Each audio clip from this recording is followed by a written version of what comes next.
जय हिंद प्यारे साथियों। दिल्ली पुलिस कांस्टेबल की तैयारी कैसे करें। मैंने दिल्ली पुलिस कांस्टेबल की तैयारी कैसे की थी, क्या प्रोसेस होता है, क्या सिलेबस है, कौन कौन सी किताबें पढ़ें, आज उसी के ऊपर पूरी डिटेल से वीडियो होने वाली है। तो सबसे पहले प्रोसेस बता दूं। इसका प्रोसेस होता है, सबसे पहले एग्ज़ाम होगा जो कि आपका 100 नंबर का होता है, और उसके बाद फिजिकल होता है, उसके बाद मेडिकल होता है, उसके बाद आती है फाइनल मेरिट लिस्ट। और इसका सिलेबस बता दूं। सिलेबस में आता है मैथ, रीजनिंग, जीके और 10 नंबर का कंप्यूटर।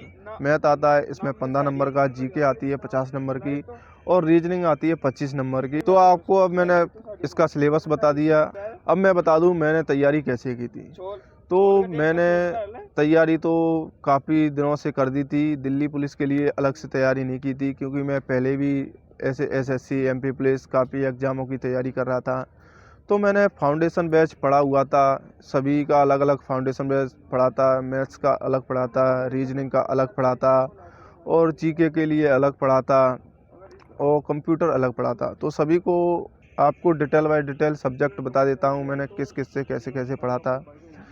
तो मैथ्स की बात करूँ तो मैथ्स मैंने वहीं ग्वालियर में रह के बादाम सर पे फाउंडेशन बैच पढ़ा था। तो उससे मेरा मैथ्स कंप्लीट हो चुका था।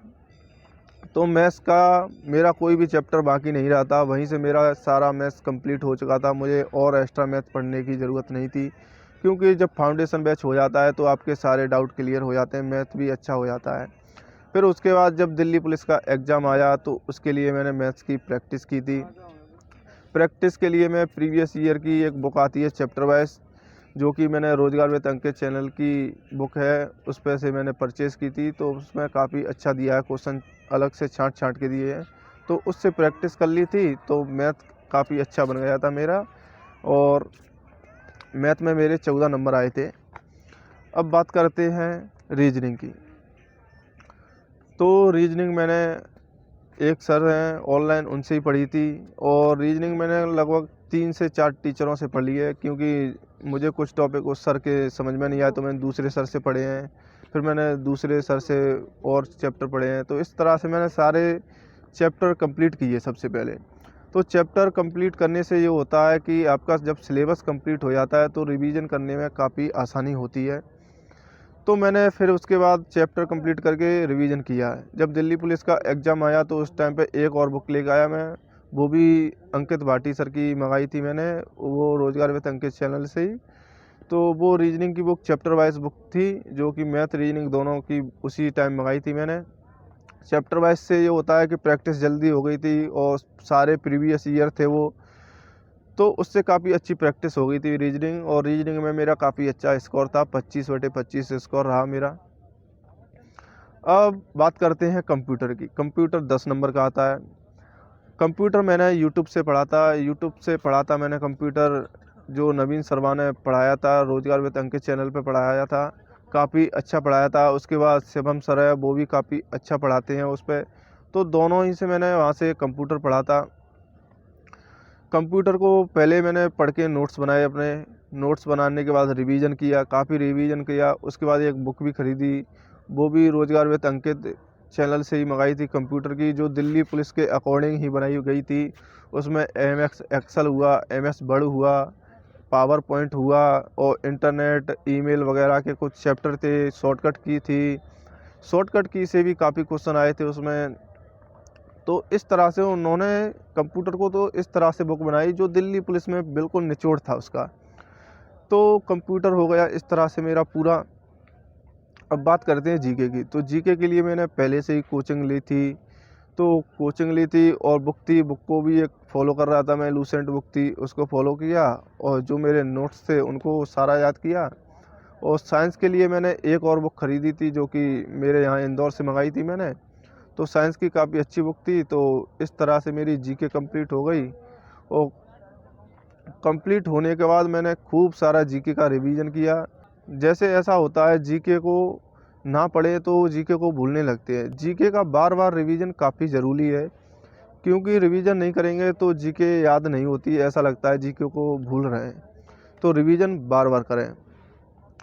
तो ये सारी किताबें भी मैंने आपको बता दी कौन कौन सी किताबें पढ़ी थी। और सबसे ख़ास बात आपको बता दूं, सिलेक्शन लेना है यदि आपको, तो 3 बातें ज़रूर याद रखें। सबसे पहले आपको पढ़ना है, लर्न करना है। लर्न करना है, जैसे 4 सब्जेक्ट आते हैं, चारों सब्जेक्ट को पढ़ना है, अपने नोट्स बनाने हैं और सिलेबस पूरा कंप्लीट करना है। तो आपके पास मटेरियल होगा तो चारों सब्जेक्ट को आप अच्छे से बना ले, सब्जेक्ट वाइज सब्जेक्ट नोट्स बना ले। उसके बाद आती है रिवीजन की बारी। आपको रिवीजन इतना करना है, कम से कम 3-3 4-4 बार रिवीजन कर लो, तो आपको दिमाग में वो चीज़ें आती रहेंगी कि हाँ, मैंने वो चीज़ पढ़ी थी, वहाँ लिखी है, वहाँ ऐसे पढ़ना है मुझे। तो रिवीजन से एक ये फ़ायदा रहता है। और उसके बाद आती है practice. Learning, revision, practice. Practice महत्वपूर्ण भूमिका निभाती है अपने एग्ज़ाम में। कैसे? प्रैक्टिस से आपकी स्पीड आती है। जैसे आपको चीज़ें आ रही हैं लेकिन पेपर में वो कर नहीं पाओगे, क्योंकि जब जल्दी जल्दी एग्ज़ाम करते हैं तो हम चीज़ें को भूल जाते हैं और प्रैक्टिस ना होने की वजह से धीमे कर जाते हैं, टाइम कम पड़ जाता है।